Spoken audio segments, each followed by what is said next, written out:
Boa noite, irmãos. Graça e a paz do Senhor Jesus, amém? Pode se sentar, irmãos, fique à vontade. Eu queria que você abrisse a palavra de Deus comigo nessa noite, irmãos, em Efésios 2, versículo 8 e 9. Diz o seguinte: porque pela graça sois salvos, por meio da fé, e isso não vem de vós, é dom de Deus. A palavra dom, irmãos, significa presente, amém? Então é presente de Deus. Não vem das obras, para que ninguém se glorie. Então, irmãos, nessa noite eu gostaria de falar com você sobre a cultura do merecimento. Como assim, pastora? Desde muito cedo, irmãos, desde criança, nós fomos introduzidos, nessa cultura do merecimento. A entender que nós precisamos fazer por merecer.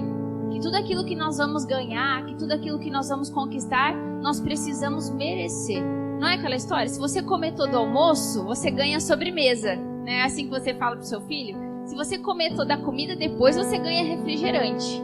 Se você obedecer, você vai ganhar presente. Se você for uma criança comportada, o Papai Noel vai trazer um presente para você. Mas se você não obedecer, não vai ter presente esse ano. Não é assim, irmãos? Fomos ensinados dessa forma. E ensinamos, muitas vezes, ainda nos relacionamos assim com as nossas crianças. Mas Jesus não é Papai Noel, irmãos, que só dá as coisas para quem merece. Ele deu para nós a sua graça. Ele se deu por nós, mesmo nós não merecemos. E nessa noite, irmãos, o Senhor Jesus quer nos ensinar a se relacionar com Ele da maneira correta.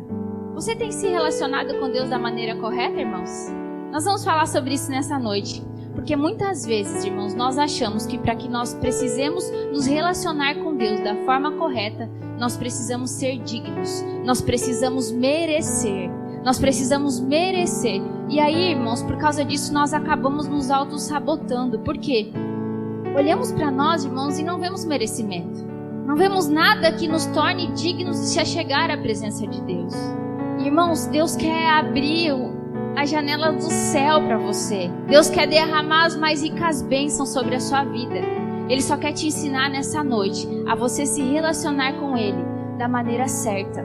O problema, irmãos, é que nós olhamos para nós. Por termos sido ensinados desse jeito, a fazer por merecer, nós aprendemos a nos achegar a Deus da mesma forma. Nós aprendemos que Deus só vai ouvir a minha oração se eu tiver em santidade. Não foi assim que nos foi ensinado, irmãos? Foi assim que me foi ensinado. Mas eu quero te mostrar a luz da palavra de Deus, irmãos. O que de fato nós precisamos para se relacionar com Deus. Não quero falar algo que venha de mim, amém? E eu queria que você abrisse a palavra de Deus, mas antes nós vamos orar. Senhor Jesus, nós oramos, Pai. Colocamos diante de Ti agora, Senhor Deus, essa palavra, Pai. Entendemos, Senhor Deus, que somos salvos pela graça. Que isso é um presente de Deus, que não depende de nós, Pai. Para que nós não venhamos nos gloriar, para que nós entendamos que toda a glória é Tua. Então, em nome de Jesus, Senhor Deus, nós abrimos agora o nosso coração, Pai. Fala conosco. Tira de nós toda a religiosidade, toda a incredulidade, Senhor Deus, e ministra ao nosso espírito. Que o Teu Espírito testifique ao nosso espírito essa palavra nessa noite, Pai. Para que nós possamos realmente, Senhor Deus, ver o Teu agir, o Teu sobrenatural, as Tuas bênçãos e o Teu favor sobre a nossa vida. Em nome de Jesus. Amém. Vamos a Hebreus no capítulo 8, do verso 7 em diante nós vamos ler, amém? Porque se aquela primeira fora irrepreensível, nunca se teria buscado lugar para a segunda. Porque, repreendendo-os, lhes diz: eis que virão dias, diz o Senhor, em que, com a casa de Israel e com a casa de Judá, estabelecerei uma nova aliança. Não segundo a aliança que fiz com seus pais, no dia em que tomei pela mão, para os tirar da terra do Egito. Como não permaneceram naquela minha aliança, eu para eles não atentei, diz o Senhor. O verso 10 diz o seguinte: porque esta é a aliança que depois daqueles dias farei com a casa de Israel, diz o Senhor. Porei as minhas leis no seu entendimento, e em seu coração as escreverei. E eu lhes serei por Deus, e eles me serão por povo. E não ensinará cada um ao seu próximo, nem cada um ao seu irmão, dizendo: conhece o Senhor, porque todos me conhecerão, desde o menor deles até ao maior. Porque serei misericordioso para com as suas iniquidades, e de seus pecados e de suas iniquidades não me lembrarei mais. Para que nós realmente possamos entender, irmãos, o que Deus quer falar conosco nessa noite, eu preciso que você entenda o que esse versículo quer dizer. Deus estabeleceu então conosco uma nova aliança, é o que essa palavra está dizendo, porque a antiga aliança tinha defeito. É isso que quer dizer essa passagem que nós lemos a partir do verso 7. E se existe uma nova aliança, irmãos, é porque existia uma antiga, amém? O que Jesus disse, né? Até quando nós participamos da ceia, nós não falamos, este é o sinal da nova e eterna aliança. Não é isso que nós falamos? E o que isso significa de fato então, irmãos? Significa que nós estamos debaixo agora de uma nova aliança. E para que nós possamos nos relacionar com Deus da forma correta, para que nós possamos estar debaixo do favor de Deus, nós precisamos entender e nos aproximar de Deus, entendendo essa nova aliança. O problema, irmãos, é que muitos ainda estão se aproximando de Deus debaixo de uma velha aliança. E eu já vou explicar para você o que é. E é por isso, irmãos, que muitos não têm conseguido enxergar o favor de Deus sobre a sua vida. Não têm conseguido enxergar as bênçãos que Deus quer derramar sobre a sua vida. A velha aliança, irmãos, é o Velho Testamento, amém? São as leis, são os mandamentos, tudo aquilo que foi ensinado lá em Levítico, em Deuteronômio. Então, a palavra de Deus dizia nessa velha aliança, irmãos, que nós precisávamos obedecer à lei. E que se nós obedecêssemos à lei, nós seríamos abençoados. É isso que diz em Deuteronômio 28, amém? Mas que se nós desobedecêssemos à lei, nós seríamos amaldiçoados. O problema, irmãos, é que até hoje há muitos crentes que estão vivendo debaixo dessa velha aliança. E ainda estão debaixo dessa maldição. Por quê? Porque não entenderam, irmãos, que há uma nova aliança para você. E que essa nova aliança veio a partir de Cristo. Veio a partir da graça de Deus. Nós cantamos, irmãos, inúmeras canções aqui no início, né, sobre que o condenado era eu. Ele se condenou no meu lugar, ele se fez maldito. Amém? Ele, por causa das pisaduras dele, nós somos sarados. É isso que a palavra de Deus diz. Cantamos também que tem tudo a ver com Ele. Então nós estamos aqui hoje à noite, irmãos, cultuando a Deus porque tem tudo a ver com Ele. Não tem nada a ver conosco, amém? A velha aliança, irmãos, então dizia daquilo que eu precisava fazer para me aproximar de Deus. Eu precisava cumprir as leis. E aí eu poderia me achegar a Deus, amém? Mas por causa de Cristo, irmãos, que é a nova aliança hoje, eu posso me achegar a Deus com ousadia. É isso que a palavra diz em Hebreus também. Que por causa de Cristo, hoje eu posso me achegar ao santuário com ousadia, sem medo. Quantas vezes nós cantamos aquela canção? Não tenho mais medo de estar contigo. Porque você não precisa mais ter medo.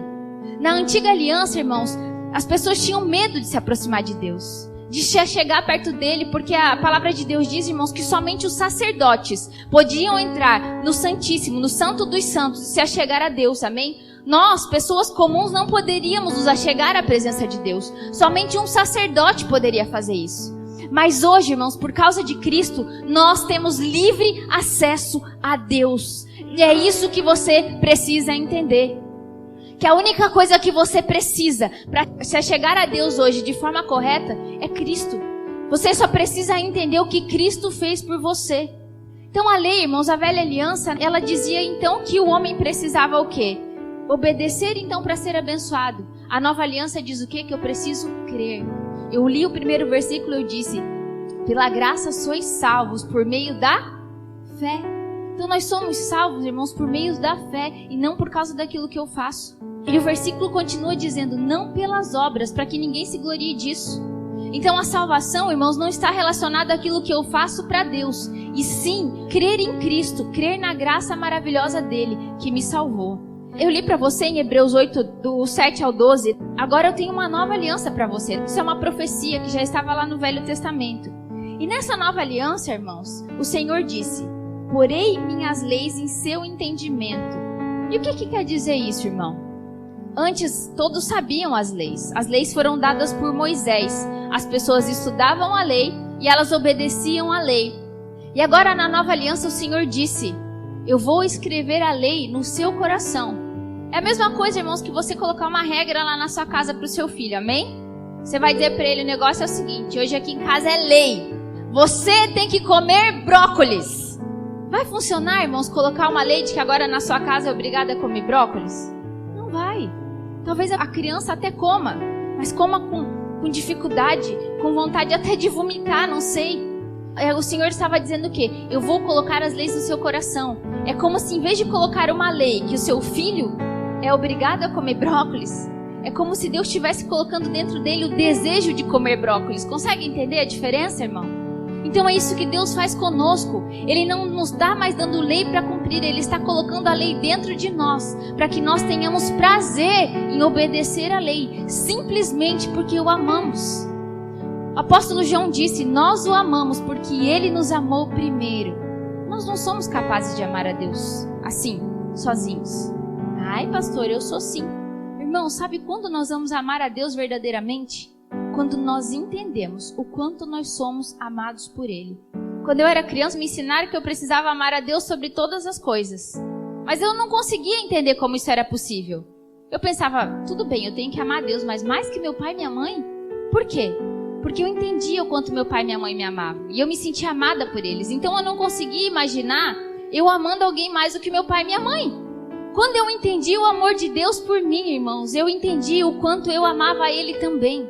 Então o João disse, nós o amamos porque Ele nos amou primeiro. O tamanho, irmãos, do amor que você vai ter por Deus é o tanto que você se sente amado por Ele. E eu falo isso aqui quase toda vez que eu prego. Porque você precisa entender o quanto você é amado. E quando você entender o quanto você é amado, você vai amá-lo também. E quando você amá-lo, você vai ter prazer em obedecer. Você quer desobedecer quem você ama? Você sente prazer, irmãos, em fazer algo ao contrário, sabendo que você vai entristecer alguém que te ama? Claro que não. Então nós não precisamos mais nos relacionar com Deus por medo, e sim por amor, entendendo o quanto nós somos amados. É isso que a nova aliança nos ensina agora. O que é a nova aliança, irmãos? É a graça de Deus. A partir do momento que Cristo morreu na cruz, Ele deu a vida dele por mim. A graça de Deus foi derramada sobre a minha vida. E quando eu creio nisso, eu estou debaixo de uma nova aliança. E é isso que vai mudar a sua vida. E é isso que vai mudar a sua história. Se você realmente começar a entender isso, se você tiver revelação. Então a lei, irmãos, ela é uma demanda, ela é uma exigência. Mas a graça de Deus é todo o suprimento que você precisa. Tudo que você precisa para viver foi colocado dentro de você. Sabe o conserto do seu casamento? O que você precisa para consertar ele está dentro de você. Sabe o seu filho? Tudo que você precisa para educar o seu filho está dentro de você, através do Espírito Santo de Deus. Tudo que você precisa, irmão, já está dentro de você através da graça de Deus. Ele é o suprimento que você precisa, amém? Então nós precisamos entender que existem dois princípios pela qual nós vivemos. Um é a lei e outro é a graça. Então a lei, irmãos, ela está relacionada à carne, à força do meu braço. O que eu preciso fazer para me relacionar com Deus? Mas a graça de Deus fala daquilo que Cristo já fez. E eu não vivo pelo que eu tenho que fazer. Eu vivo pelo aquilo que Jesus já fez na cruz do Calvário.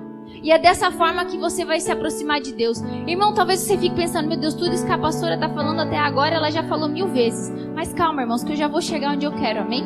Então nós precisamos entender que na velha aliança, irmãos, as pessoas falavam de Deus. E algumas acreditavam, outras não. Agora, irmãos, debaixo da graça, Deus colocou em nós a fé que nós precisamos para crer nele. Na antiga aliança, irmãos, a Bíblia fala que a iniquidade dos pais traria algum dano aos filhos também, que é o que nós conhecemos por maldição hereditária. E ali em Hebreus 8 nós lemos, Deus diz que não se lembrará dos nossos pecados, das nossas iniquidades, amém? E se nós entendemos a graça de Deus, irmãos, não há mais maldição sobre a nossa vida. Se nós tivermos revelação de quem nós somos em Cristo, não vai ter mais maldição sobre a vida dos nossos filhos, sobre as nossas vidas. Nós só precisamos crer e entender a graça poderosa de Cristo. A graça significa favor imerecido. Eu não mereço.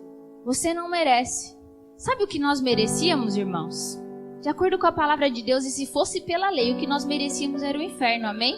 Mas Cristo nos deu algo que nós não merecemos, que é a graça de Deus. Então nós podemos escolher, irmãos, debaixo de qual princípio nós queremos viver. E você precisa entender que você é um filho amado de Deus, que por causa de Cristo agora, você tem ousadia para se chegar à presença de Deus. Quando você entende que você pode se chegar com ousadia diante de Deus, que não tem mais medo para você, irmão, você pede cada coisa que você nem se acredita. Porque antes a gente ia se relacionar com Deus e ia pedir as coisas para Deus com medo. pensando o quê? Deus não vai me ouvir. Quando você entende que Ele está ouvindo, irmãos, que você pode se achegar ousadamente, você começa a pedir coisa que você dá risada até depois. Fala, meu Deus, se eu contar, ninguém acredita que eu estou pedindo isso. Porque você sabe que agora Ele está ouvindo. Então qual que é o problema, então, de irmãos, de viver debaixo da lei? De tentar se relacionar com Deus com base naquilo que eu faço? Qual que é o problema? É que eu nunca vou achar que eu sou digna o suficiente. Sabe por quê, irmãos? Porque nós nunca alcançaremos um padrão de perfeição. Tem alguém aqui, irmãos, que consegue ficar sem pecar um dia inteiro? Levanta a mão. Eu não, eu só estou levantando para ver se vocês iam levantar, tá? Eu não consigo. Nós não conseguimos, irmãos. E aí imagina, irmão, se Deus fosse nos ouvir com base naquilo que nós fazemos. Não ia ter um dia que você ia conseguir orar. Porque você ia pensar, hoje eu gritei com um cara no trânsito. Ele não ouviu, mas eu xinguei ele dentro do carro. Hoje Deus não vai ouvir minhas orações. Porque hoje eu pequei. Lá no seu trabalho você por dentro ficou remoendo, porque alguém te tirou do sério. Você já estava essa filha do Nabucodonosor. Hoje Deus não vai ouvir minhas orações, porque eu estou com ira dentro de mim, porque eu estou com raiva. Aí mais um dia você não ia orar. No outro dia você brigou com seu marido. Não, hoje eu não posso orar também, porque hoje Deus não vai ouvir minhas orações. Não é assim, irmãos? Então, ou seja, quando nós achamos, irmãos, quando nós tentamos nos relacionar com Deus com base naquilo que nós somos e fazemos, nós nunca nos acharemos dignos de se chegar à presença de Deus. E é isso que nós precisamos entender. Uma pessoa, irmãos, que quer viver debaixo da lei, ela neutraliza a fé dela, porque se eu posso viver pela lei, se eu fizer tudo certo, Deus vai me abençoar, por que eu preciso de fé? Irmãos, quem quer viver na lei não precisa de fé. É só obedecer. Não é assim? E a palavra de Deus diz, o justo viverá pela fé. Então não tem a ver com o que você faz, tem a ver com aquilo que você crê. Uma outra coisa, irmãos, quem vive na lei vive pedindo para o outro interceder. Pastor, ora por mim. Por quê, irmãos? Essa visão de achar que um pastor ele é mais próximo de Deus. Por quê? Porque a gente pensa, não, ele é pastor, ele faz tudo direito. Ele é mais santo, né? Então Deus vai ouvir as orações dele, a minha não. Irmão, eu também tem dia que eu brigo com o marido também. Tem dia que eu também me estresso no trânsito. Então, ou seja, não tem a ver comigo. Tem a ver com o Espírito Santo dentro de mim. Não tem a ver com você. Tem a ver com o Espírito Santo dentro de você. Então, irmãos, pare de achar que os outros têm mais poder para interceder por você do que você mesmo. O que você precisa para pedir algo para Deus já está dentro de você, que é o Espírito Santo de Deus que te religou a Deus. Ele é tudo o suprimento que você precisa. Pastor, ora pelo meu casamento, não vai bem. Você pode orar. A pastora está com preguiça, ela está pregando isso porque ela não quer mais orar por mim. Não é isso, irmãos, eu vou orar por você. Se você quiser, tá tudo certo, eu sempre oro, amém? Mas eu quero que você entenda que você tem tudo que você precisa. Você tem todo o suprimento necessário para se achegar à presença de Deus, que é o Espírito Santo dentro de você. A graça é todo o suprimento que você precisa. Você não precisa de autoajuda. Você precisa de ajuda do alto. E o Espírito Santo já está dentro de você, te conduzindo, te dando a direção, te ensinando o que fazer, te dando sabedoria. Você só precisa pedir. Senhor, me dá sabedoria para lidar com o meu casamento, para consertar essa bagunça que está dentro da minha casa. Senhor, me dá sabedoria para criar meus filhos. Senhor, me dá sabedoria lá no meu trabalho para eu não me irar e não falar besteira para os outros. É só pedir para Ele. Mas é mais fácil eu chegar ao irmão, ora para mim, para Deus me dar sabedoria. Por quê? Porque muitas vezes nós achamos que nós somos indignos se achegar a Deus. Então, irmãos, você não, realmente, se você for olhar para você, você nunca vai se achar digno de se achegar à presença de Deus. Você precisa olhar para Cristo, porque você cantou, tem tudo a ver com Ele. Então tem tudo a ver com Ele, irmãos, não tem nada a ver comigo nem com você. Cristo é o centro da mensagem. Quando Deus olha para você, irmãos, Ele vê o Filho dele morrendo na cruz, porque o Filho dele morreu na cruz no seu lugar, amém? Olha para você, Ele não vê você, Ele vê Cristo. Ele vê o sangue que Cristo derramou sobre a sua vida. E isso deveria fazer você se chegar ousadamente na presença de Deus, amém? Então eu lembro que quando eu me converti, eu tinha dificuldade, irmãos, para se chegar à presença de Deus. Porque me ensinaram que se eu tivesse em pecado, o céu estava de bronze sobre a minha cabeça. E aí eu ia orar e a oração ia bater nesse céu de bronze e não ia passar. Deus não ia ouvir minha oração, porque eu estava em pecado. Por causa de Cristo, irmãos, não há céu de bronze mais sobre a sua cabeça. Por causa de Cristo, irmãos, Deus ouve as suas orações. Por causa de Cristo, Ele tem prazer em te responder. Irmãos, eu imagino Deus como Ele fica feliz quando você pede algo para Ele. Ele está olhando para você e está pensando, olha só, esse filho confia em mim. Ele sabe que eu posso fazer. Ele acredita em mim. É assim que Deus olha para você, irmão.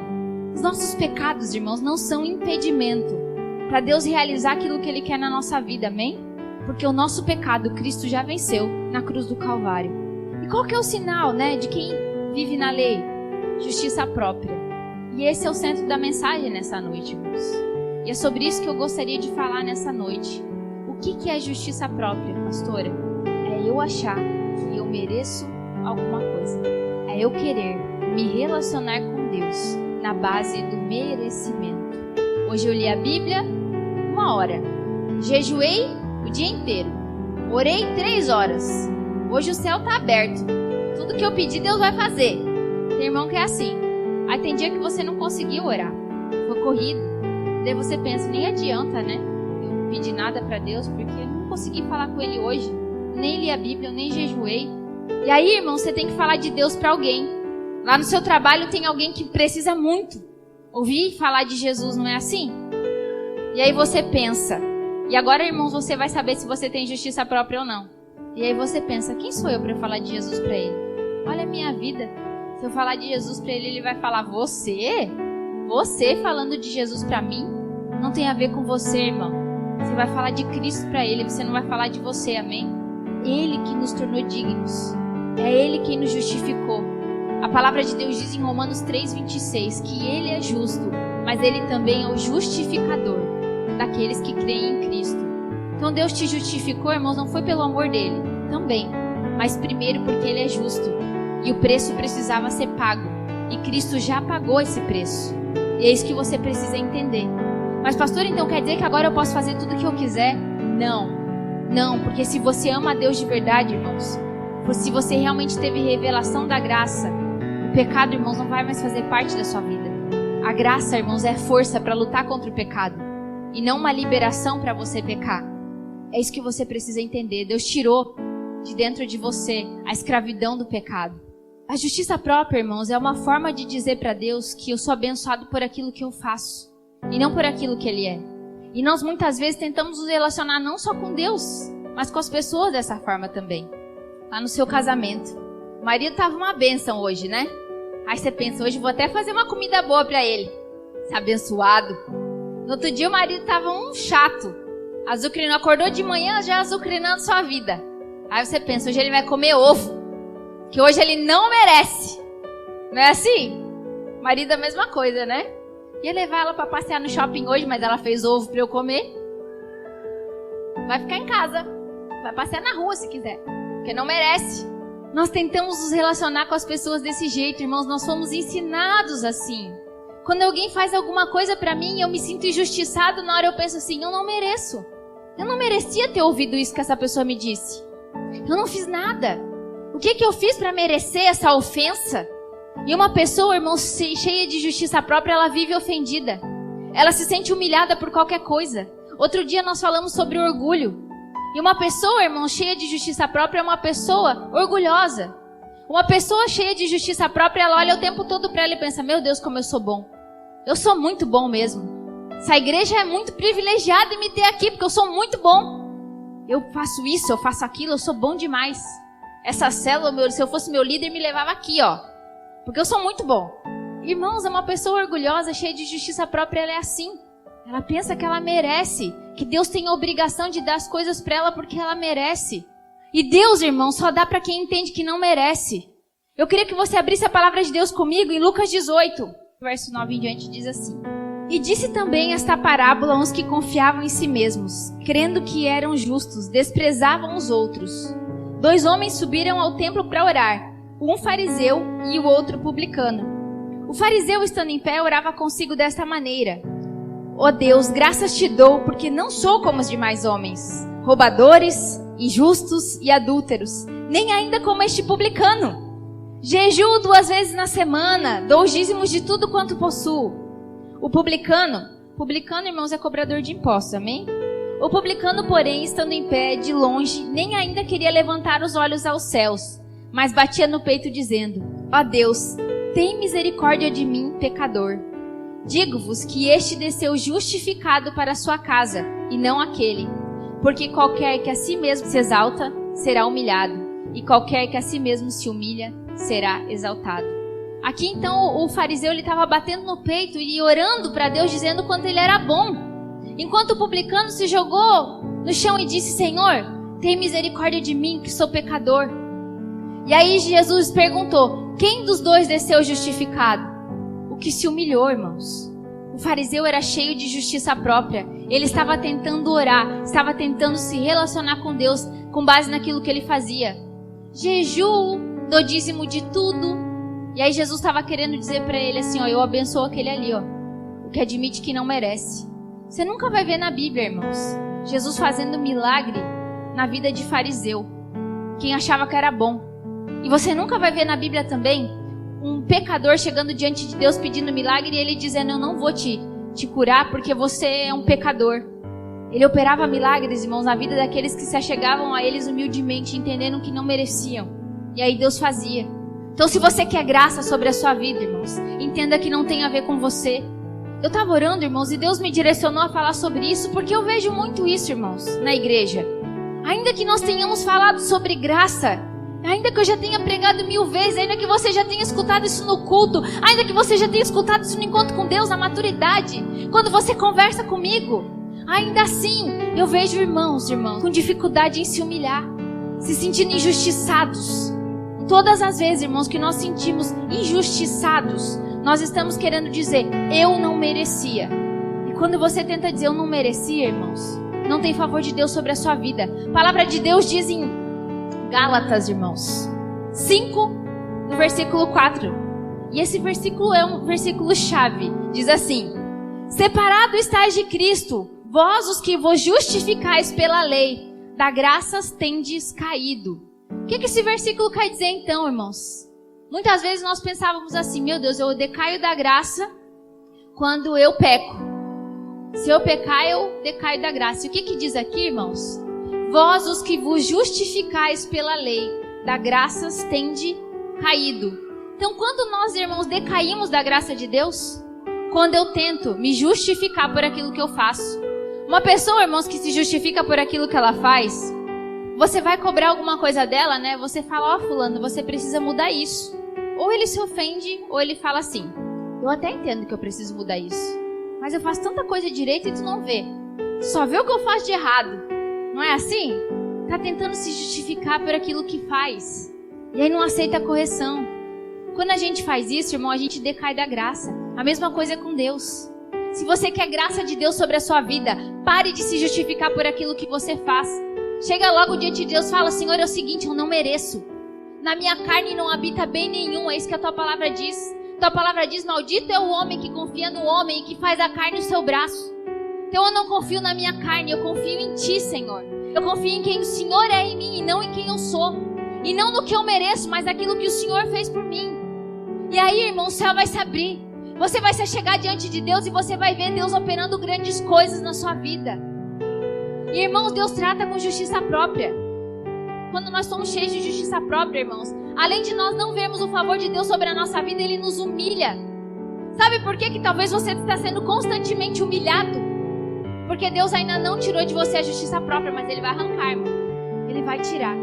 Custe o que custar. Não porque Ele é mau, porque Ele te ama, porque Ele quer que você receba a graça de Deus sobre a sua vida, porque Ele quer que você seja cheio do favor de Deus. Todos nós, irmãos, volte e meia, a justiça própria ela vai embora e às vezes ela aparece. E nessa hora nós precisamos identificar isso na nossa vida. Nós precisamos identificar Deus nos tratando. Jó, irmãos, era um homem justo. Só que ele era um homem cheio de justiça própria.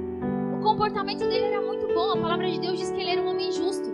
Mas quando ele passa por tudo que ele passou, o que ele começa a reclamar? Eu não fiz nada de errado. E aí os amigos dele que vêm para ajudar começam: não, você deve ter feito alguma coisa. Alguma coisa você fez de errado para Deus estar te castigando desse jeito. Os amigos de Jó, irmãos, representam a justiça própria. Porque eles pensam: você está sendo punido porque você fez alguma coisa de errado.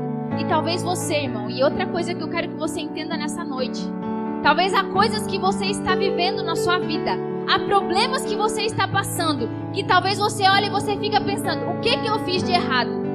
Muda o seu pensamento nessa noite em nome de Jesus. Não é o que você fez de errado, é o que Deus quer tirar de você. O orgulho, o merecimento, a justiça própria. Entenda isso, irmão. Se humilha e fala, Senhor, eu entendi. Eu quero tua graça sobre a minha vida. Deus vai derramar graça sobre a tua vida. Você vai ser curado, você vai ser sarado, você vai ser abençoado, você vai ser próspero. Só para de se relacionar com Deus procurando onde é que foi que você errou. Porque não há nada, irmãos, que você possa fazer para Deus te amar mais.